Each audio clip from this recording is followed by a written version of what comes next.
अस्सलाम वालेकुम। अच्छा जी, आज हम जो पढ़ने लगे हैं वो है कीवर्ड्स। ठीक है, कीवर्ड्स क्या होते हैं? हमारे पास डिफरेंट वर्ड्स होते हैं बिल्ट इन, जो हम सी लैंग्वेज के अंदर जब यूज़ करते हैं तो उसके पीछे जो भी काम लिखा हुआ होता है ना वो हमारे पास हो जाता है। जिस तरह आपके मोबाइल के डिफरेंट फंक्शंस होते हैं, लाइक अगर आप अपने मोबाइल पे जिस तरह आपके बटन है साइड पे, ठीक है, उनके भी ऑप्शंस डिफरेंट, उनके पीछे कोड लिखे हुए होते हैं ना। जैसे आप पावर बटन को प्रेस करते हैं, आपके पास 3 ऑप्शंस आ जाते हैं कि आपने रीस्टार्ट करना है फ़ोन को, शट डाउन करना है, या कुछ इस तरह के ऑप्शंस आते हैं आपके पास। इस तरह ये जो वर्ड्स होते हैं ना, ये बिल्ट इन होते हैं, इनके पीछे आपके कोड लिखे हुए होते हैं। यानी कि अगर आप ब्रेक का कोड लगाते हैं, कीवर्ड यूज़ करते हैं, तो आपका जो भी पेज है उस पर ब्रेक आ जाएगी, वो नेक्स्ट पेज पे चला जाएगा। ठीक है। इस तरह के सारे बेसिक हमारे पास कीवर्ड्स हैं जो यहाँ पे लिखे हुए हैं। टोटल ये जो कीवर्ड्स होते हैं ये हमारे पास 32 कीवर्ड्स होते हैं। अब हम इनके बारे में थोड़ा सा पढ़ लेते हैं। Keyword is a word in language that has a pre defined meaning and purpose. उसका पहले से कोई ना कोई मतलब, कोई ना कोई उसको फंक्शनैलिटी उसकी हमने लिखी हुई होती है। The meaning and purpose of C keyword is defined by developer of C language, कि जिसने सी लैंग्वेज बनाई थी, जो आपने पीछे पढ़ा है, जिसने बनाई थी सी लैंग्वेज, उसने ही ये कीवर्ड्स डिफाइन किए थे। और अभी भी लोग जो इस पर काम कर रहे होते हैं, डेवलपमेंट कर रहे हैं, वो इसके कीवर्ड्स लिख रहे हैं। इट कैन बी चेंज्ड और रीडिफाइंड बाय यूज़र इसको चेंज भी कर सकता है।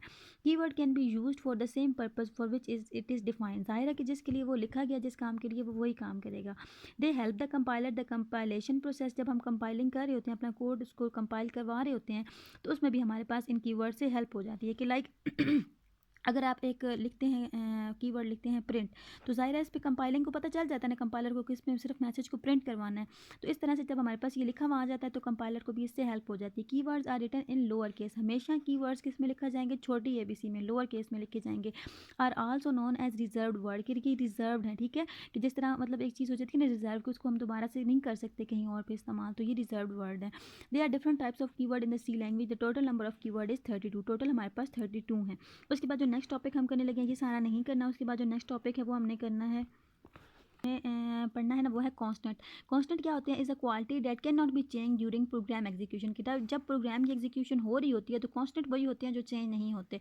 आपको पता है, जिस तरह आप लोगों में से कुछ मैथ्स वगैरह भी पढ़ते हैं, या आपने मैट्रिक में तो पढ़ा ही है ना कि एक्स होता था हमारे पास वेरिएबल, जिसकी वैल्यू चेंज होती रहती थी। कभी 4 है, कभी एक्स की वैल्यू 5 है, चेंज होती रहती थी, वो होता है वेरिएबल। और जिसकी वैल्यू हमेशा सेम रहती है उसको बोलते हैं कि ये हमारे पास कांस्टेंट है। इसकी तीन टाइप्स हैं। एक हमारे पास न्यूमेरिक कांस्टेंट, एक कैरेक्टर और एक स्ट्रिंग। न्यूमेरिक में हमारे पास नंबर्स आ जाते हैं, ठीक है। कैरेक्टर्स में हमारे पास ABC के कैरेक्टर्स आ जाते हैं। और स्ट्रिंग में जब कम्बिनेशन ऑफ कैरेक्टर आ जाता है तो उसको हम लोग बोलते हैं strings. Numeric constant consist of a numbers. It can be further divided into 2 types. Numerics के आगे 2 टाइप्स हैं, एक इंटीजर कांस्टेंट और एक फ्लोटिंग। इंटीजर्स वो आ जाते हैं जिसमें सिंपल नंबर आ जाते हैं 87, 45, 10, 5। और फ्लोटिंग वो आ जाते हैं जिनके अंदर हमारे पास पॉइंट आ जाते हैं, ठीक है। जिसमें पॉइंट होगा वो होगा floating. Integer constants are numeric values without fraction और डेसिमल। इनमें फ्रैक्शन भी नहीं होती, यानी कि बट्टा भी नहीं होता, डिवीजन भी नहीं होती, और डेसिमल भी नहीं होता। Integer constant represent value that are counted. ये वो वैल्यू होती हैं जिनको हम लोग काउंट कर सकते हैं। Both positive and negative integer constants are used in C program, यानी कि जिनके साथ पॉजिटिव साइन है, जिनके साथ नेगेटिव साइन है, दोनों हम लोग यूज़ कर सकते हैं। The minus sign is used for negative integer. If the no sign is used the value is positive. ये तो आपको वैसे ही पता है ना कि जिसके साथ माइनस होगा वो माइनस वैल्यू होगी, जिसके साथ माइनस नहीं होता वो प्लस होती है। फ्लोटिंग वो आ जाते हैं जिनमें हमारे पास डेसिमल आ जाते हैं। The floating point constants are numeric values with fraction और डेसिमल पॉइंट। फ्रैक्शन आ जाता है हमारे पास, बटा आ जाता है, या डेसिमल्स आ जाते हैं, ठीक है। Floating point constants represent values that are measured.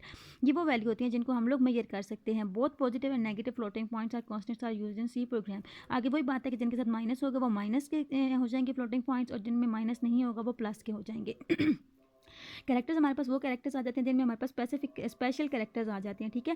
जिस तरह हमारे पास है with in single quotation mark is known as a character constant. All alphabetic characters, जितने ए से लेकर जेड तक कैरेक्टर्स हैं, डिजिट्स हैं या स्पेशल सिंबल्स हैं, जिस तरह ये नीचे बने में हमारे पास, ये सारे जब हमारे पास आ जाते हैं तो उनको हम लोग बोलते हैं कैरेक्टर कांस्टेंट, ठीक है। आगे maximum length of a character constant is 1 character, ठीक है। इसमें सिर्फ हम सिंगल कोड के अंदर एक ही कैरेक्टर को रिप्रेजेंट कर सकते हैं। फिर हमारे पास आ जाता है स्ट्रिंग कांस्टेंट, ठीक है। स्ट्रिंग कांस्टेंट में क्या आ जाता है? Right and double quotation mark is called string. जिनको सिंगल कोटेशन में लिखा जाता है वो हमारे पास आ जाते हैं कैरेक्टर कांस्टेंट, और जिनको डबल कोट्स में लिखा जाता है वो आ जाते हैं स्ट्रिंग कांस्टेंट, ठीक है। इट में consist of any alphabetic characters. इनमें पूरा मैंने आपको बोला ना कम्बिनेशन ऑफ कैरेक्टर्स आ जाता है, डिफरेंट कम्बिनेशन है ना। उसमें तो हम अगर अब यहाँ पे सिर्फ अगर हमने लिखना था तो हम सिर्फ उसमें सिंगल कोटेशन में एम लिख सकते थे, और यहाँ पे हमने पूरा कम्बिनेशन लिखा है। तो ये है इनका बेसिक डिफरेंस।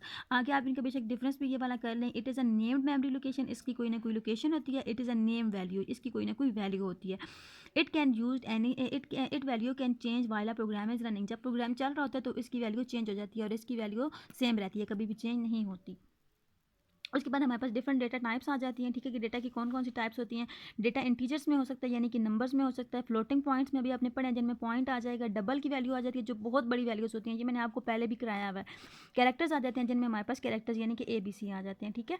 उसके बाद स्टैंडर्ड डेटा टाइप्स होती हैं और यूजर डिफाइंड। स्टैंडर्ड वो होती हैं जो बिल्ट इन हमारे पास हैं। Some standard data types, data type that is pre defined, जो पहले से डिफाइन है, वो स्टैंडर्ड आ जाती है हमारे पास, जैसे इंट, फ्लोट, डबल, चार आपने पढ़ा है। और यूजर डिफाइंड वो होती है जो यूजर खुद से कोई उसने बनाया है, यानी कि ना वो इंट है ना फ्लोट है, यानी कि वो हमारे पास इंट भी है, एक 5 भी है और फ्लोट भी है, यानी कि 4.5 भी है, और 4.5 आगे ए भी है, यानी कि कैरेक्टर्स भी है, तो वो खुद से कोई डिफाइन कर रहा है तो वो आ जाएगी हमारे पास यूजर डिफाइन।